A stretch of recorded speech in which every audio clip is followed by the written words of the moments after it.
Why, hello there YouTube and welcome to a Who review. I am Davros and I'm a Whovian and today I review Doctor Who, Tooth and Claw.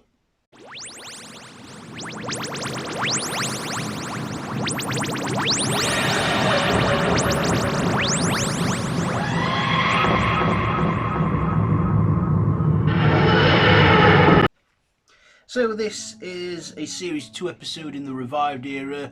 It's David Tennant's third outing and his second outing as a series.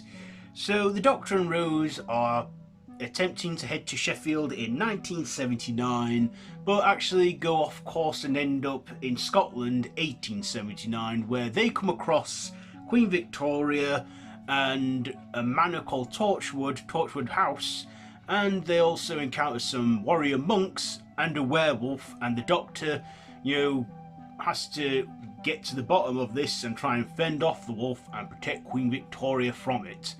And of course, the Doctor does what he does, saves the day, gets knighted by Queen Victoria. Rose wins a bet on saying, they both bet like 10 quid. Will they hear Queen Victoria say, "I am not amused," and she does. But also, Queen Victoria sets things in motion for the Torchwood Institute, which goes on to be a phrase that follows the Doctor throughout Series 2. So that's the story there. So what did I like about this one? Well, first of all, when I watched this in 2006, I was excited for it, because I was thinking, oh, a werewolf in Doctor Who, and I love werewolf movies. And yeah, it did deliver on that. Yeah, they had to keep it sort of PG, family friendly, because it was a family show, prime time on at 7 o'clock, so they couldn't have it too violent. But what they did show was impressive enough.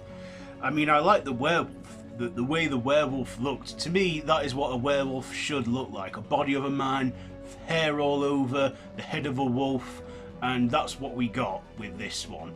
And it was a big scary creature, and that transformation scene where the Doctor's watching and is in a great amusement, I too was like that, thinking wow. And the effects for its time were pretty good, but I gotta admit, do look kind of dated now, given that this was 17 years ago now, and CGI's come a long way since then, and it looks very computery and PlayStation-y, but at the end of the day, when I revisit this one, I think, hey, the visuals are products of their time, and I don't care. I thought the visuals done on the werewolf were brilliant, and also the score. I like the score of this one from Murray Gold. The music that was playing, in the episode when they were running from the werewolf, when the warrior monks were fighting and attacked the manor and stuff. Yeah, I like the music in this one. I also thought the warrior monks were interesting characters, but didn't have much background or development on them. Like, who are these monks? Why are they, taking this werewolf around to eat people? What's the whole thing with that? Not much was explained about them, and yeah. But still, I love the whole cat and mouse game that was in this one, where they were all running from the werewolf with Queen Victoria present. The actress as Queen Victoria, she was good in that. Also, at that time, Queen Victoria still held the record for Britain's longest reigning monarch. But of course, we all know since then Queen Elizabeth II has taken that title from her.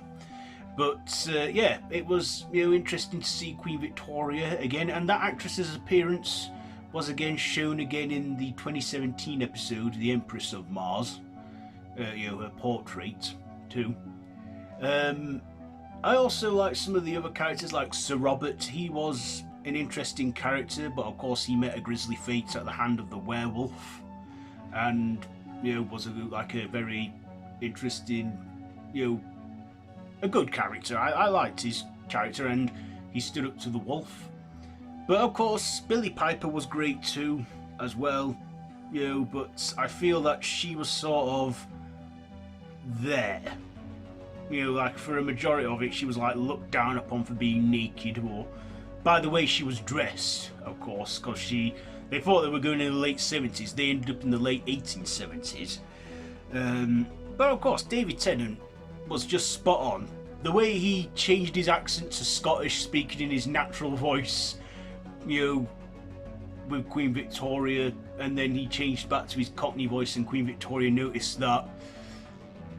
Yeah, I just love David Tennant in this. You know, like after the Christmas invasion and New Earth, he pretty much won me over anyway. So, you know, brilliant, you know, turn from him as the Doctor. This was a good 45 minutes. I don't think it was boring at all. It entertained me. It had some good gothic horror in there. It had a werewolf in there, and, you know, a supernatural creature that is believed to be a howling alien or something. I mean, the actor we saw as the werewolf was alright, but when he got transforming, yeah. Also, ever since I saw the Series 2 trailer with that werewolf clip, I was all hyped for that episode, and it was the second one. So, yeah. I also liked how Queen Victoria was a bit, you know, after her encounter with the Doctor, she felt like they need to set things in place, and if the Doctor should return, he should beware. And this was the start of Torchwood. After getting a brief mention of it in Bad Wolf, you know, hearing it being played in A Question of the Weakest Link, seeing Torchwood mentioned, this was the start of Torchwood, the story arc for Series 2, and what would lead up later on that year to the spin-off Torchwood.